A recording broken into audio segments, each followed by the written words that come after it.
Şimdi ben pizza hamurunu ekmek makinesiyle yapacağım. Ama daha önce pizza tarifi vermiştim. Orada pizza hamuru nasıl yapıldığını da bu videonun sonuna ek olarak koyacağım. Bakabilirsiniz. Amacımız burada pizza hamurunu göstermek değil, pizza ile değişik bir şey yaptığımızı göstermek. 1 çorba kaşığı zeytinyağı.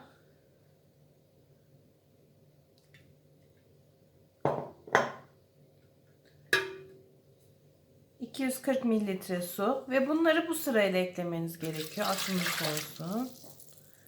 240 mililitre su, 1,5 çay kaşığı tuz, 1,5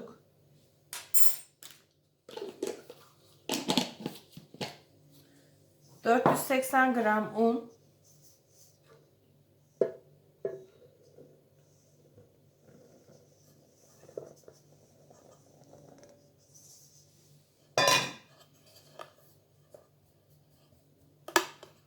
ve son olarak 1 çay kaşığı kuru maya. Eğer ekmek makineniz yoksa bu karışımları aynı bu sırayla ekliyorsunuz. Elde yoğuruyorsunuz. Temiz bir bezle örtüyorsunuz. Hafif ılık bir ortamda 2 saat mayalanmaya bırakıyorsunuz.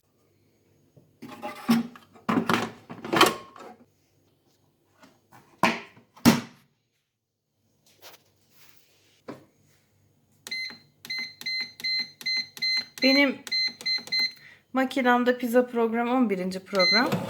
Sadece bu düğmeye basıyorum. Ve bakalım. 1,5 saat sonra hamurum hazır olacak. Size daha önce verdiğim bir pizza tarifim vardı. Şimdi onun gibi pizzayı yapacağım önce. Ama sonra değişik bir şey uygulayacağım. Ve spiral pizzalar yapmayı deneyeceğiz. Hep birlikte deneyelim şimdi. Hamuru açıyorum.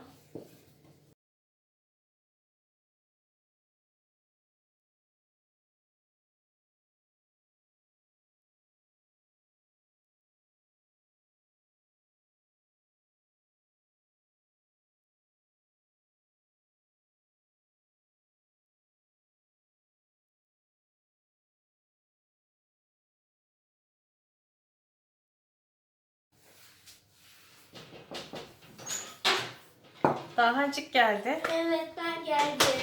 Anneme spiral pizza tarifinde yardım edeceğim.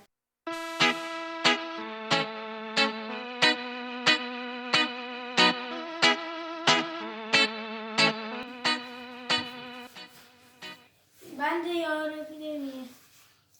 Bak aslında yoğurduk ama şu biraz beklediği için bunu elinde yoğurup böyle yumuşatabilirsin. Ya da hayır ben yanlış söylemişim. Açmak mı istiyorsun? Hı. Aç bakalım. Yoğurmayı da seviyorum da. Şu anda Dağhan yapıyor. Evet, ben yapıyorum. Niye orayı açtın? Kolları un olmasın diye. Evet, bayağı un olmuş şimdiden. Oh. Spiral Tamam pizza şimdi dur. nasıl bir şey bilmiyoruz Bir de çünkü annem yeni deneyecek. Evet bunu geçen gün pizza yaparken aklıma geldi uydurdum kafamdan. İlk kez deniyoruz. İlk defa. Olabildiğince ince açacağız çünkü çok hamur olmasını istemiyoruz. Hı hı. Tamam. Teşekkürler Dana. Şimdi salçalı sosumuzu sürüyoruz her zamanki gibi. Ben süreceğim. Ben. Tamam, kaşığın tersiyle yayacaksın onu, tamam mı? Şuraları da yayalım. Bu da babaannemin tarifidir. Evet. Her sene Eylül civarında yapıyor bu sosları konserve olarak. Evet. Sonra bizlere veriyor. Bu seneyi kaçırdık ama belki seneye apetitka nasıl yapılır videosunu çekebiliriz. Evet. Seneye müşteri de ilerletmiş oluruz. Hı hı. Kendisini videoda çıkmaya ikna edemiyoruz şu anda. Aslında onun da müthiş yemekleri var. Evet. Çok iyi.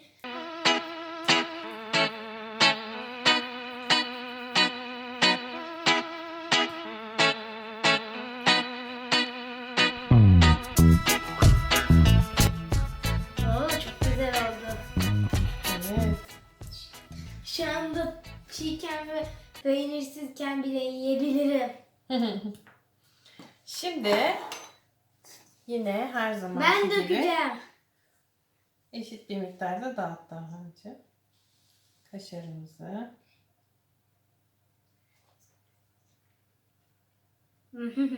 Biz bol kaşarcı aileyiz.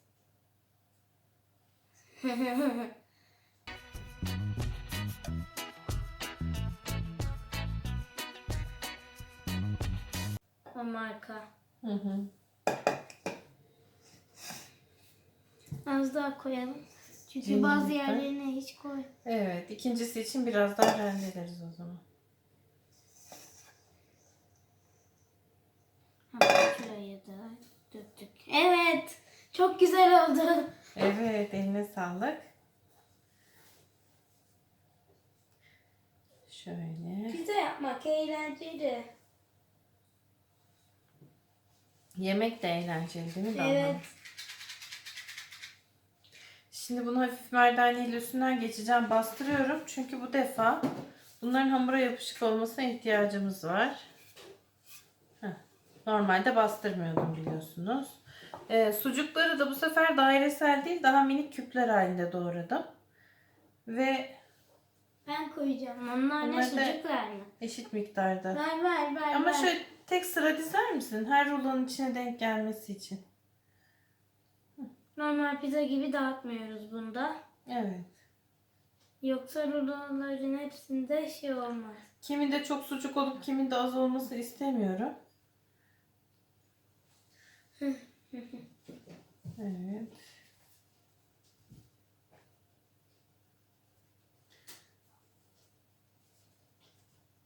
Her spirale birden fazla denk gelsin diye bir sıra daha koyuyorum.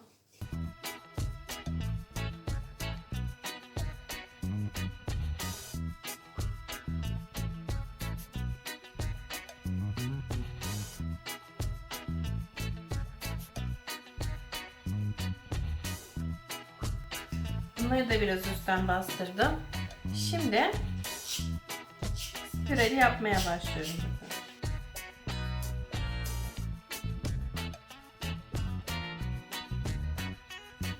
Sıkışık bir şekilde bunu rulo yaptım.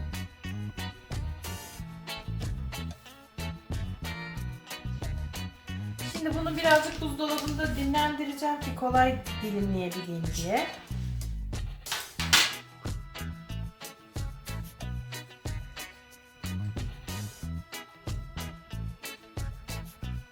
Ve ikinci hamurumu açacağım. Şimdi dolapta dinlendirdiğim ruloyu çıkarttım. Bunu dilimleyeceğim.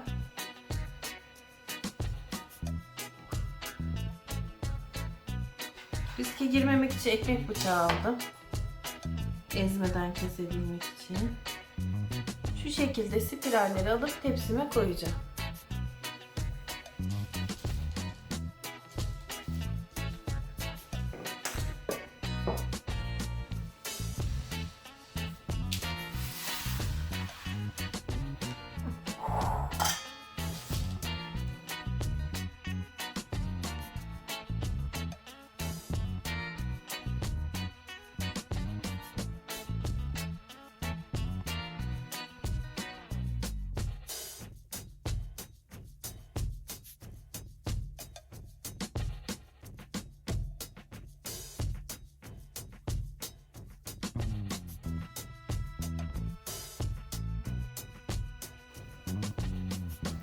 Yaptığımız hamurun yarısıyla bu kadar. 12 tane spiral çıktı. 2 tane de iki uçtan yamuk parça çıktı. Onları da ayrıca pişirip yeriz. Ama esas spiral pizzalarımız bu. Bakalım pişirince nasıl olacaklar.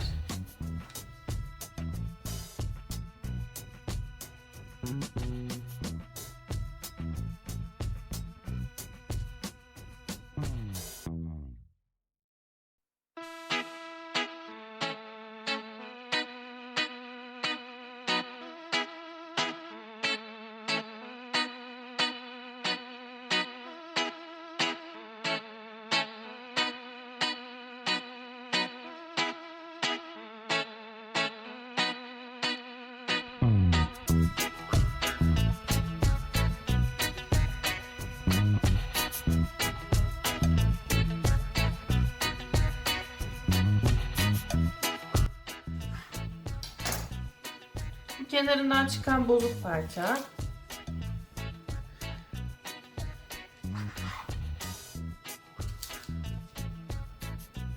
Aynısını mesela ıspanaklı kiş yapmıştık. Ona yaptığımız ıspanaklı harcı hatırlayın. Aynısını şöyle yapabiliriz. Pizza hamuru, üzerine o ıspanaklı harç, üzerine rendelenmiş kaşar. Onu spiral yapıp dilimleriz. Çok güzel spiral şeklinde ıspanaklı pizzalarımız da olabilir. Belki bir gün onu da yapıp gösterebilirim size.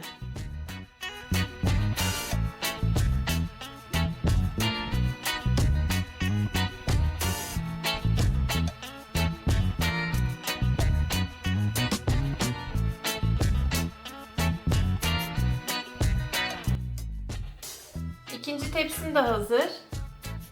Birinci tepsi pişer pişmez bunları da koyacağım. Şu anda pişiyorlar. Çok az kaldı. Hamurlarının biraz daha pişmesini bekleyeceğiz ama gayet güzel görünmüyorlar mı? Şunlar da kenardan çıkan parçaları. Bunlar da düzgün olanlar.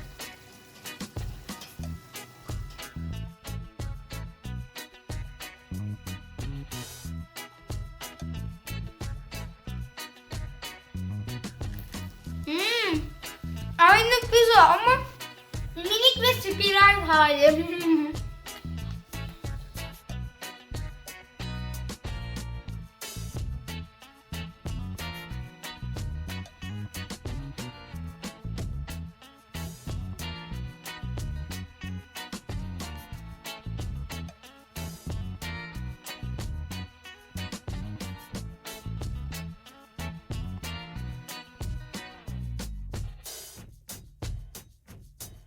Bir çorba kaşığı zeytinyağı koyacağız.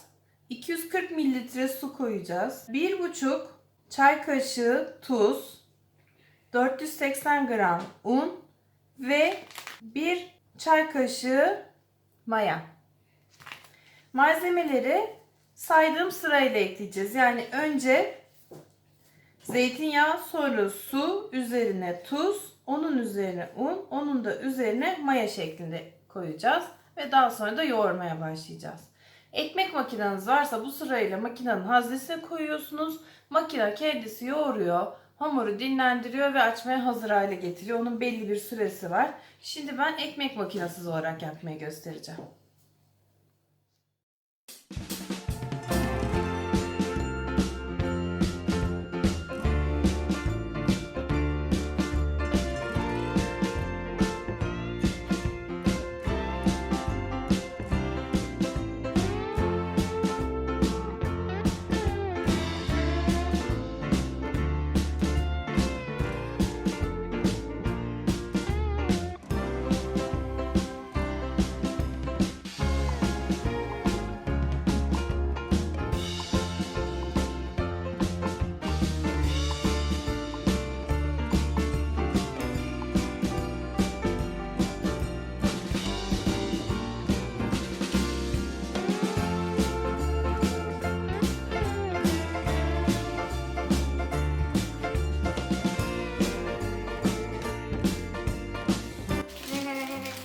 Aslında çok eğlenceli ve pizzaların böyle yapıldığından haberim bile yoktu. Biz genelde ekmek makinesine koyuyoruz ya pizzayı tamamen.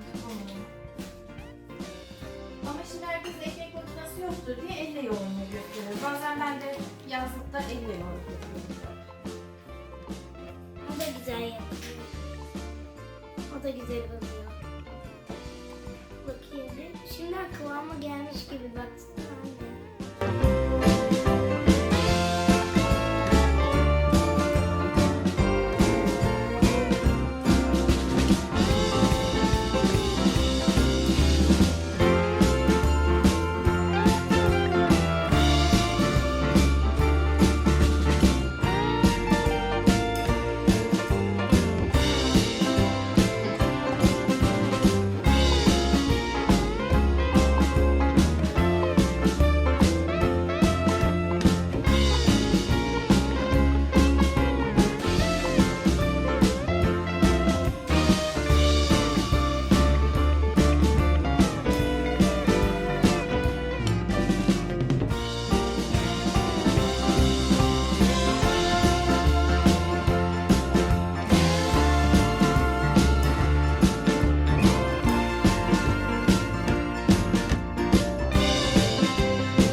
bu hamuru bir temiz bir kumaş veya havluyla örtüyoruz.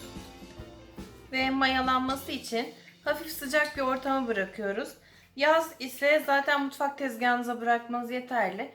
Ben şimdi daha önceden çalışmış, kapatılmış, hafif sıcaklığı olan fırının içerisinde tutacağım mesela. Ama hani çok sıcak olmasın, hafif böyle hoş bir sıcaklığı olan bir fırının içerisine koyun.